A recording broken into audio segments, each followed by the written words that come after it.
மடானி அனைவருக்குமானது என்ற முழக்கத்தை முன்னிறுத்தி வீடமைப்பு ஊராட்சித்துறை அமைச்சரும் தெலுக் இந்தான் நாடாளுமன்ற உறுப்பினருமான ngா கோமிங் தீபாவளியை முன்னிட்டு 12 தமிழ் பள்ளிகள் மற்றும் 258 இந்திய மாணவர்களுக்கு மொத்தம் 1.49 மில்லியன் மதிப்பிலான கசி மடானி உதவி நிதியை வழங்கியுள்ளார்.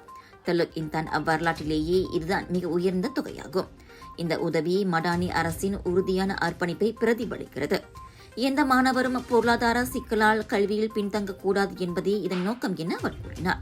அந்நிதியில் 1.23 மில்லியன் ரிங்கிட் 12 தமிழ் பள்ளி மாணவர்களின் வசதி கட்டமைப்புகளை மேம்படுத்த ஒதுக்கப்பட்டுள்ளது.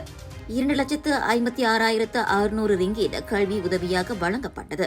அதாவது ஆரம்ப பள்ளி மாணவர்களுக்கு 1000 ரிங்கிட், இடைநிலைப் பள்ளி மாணவர்களுக்கு 1,200 ரிங்கிட் மற்றும் பல்கலைக்கழக மாணவர்களுக்கு 2,000 ரிங்கிட் வழங்கப்பட்டது.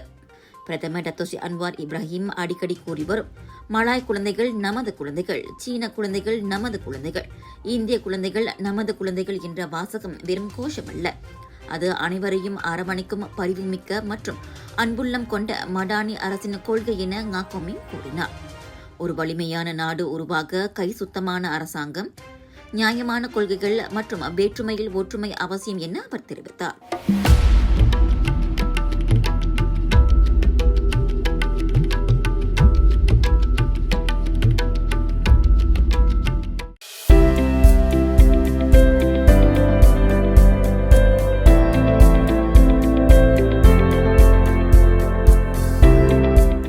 Ready to take your golf game to the next level?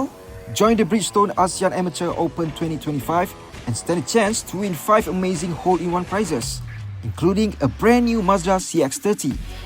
Don't miss out. Register now at bridgestoneasianamateur.com.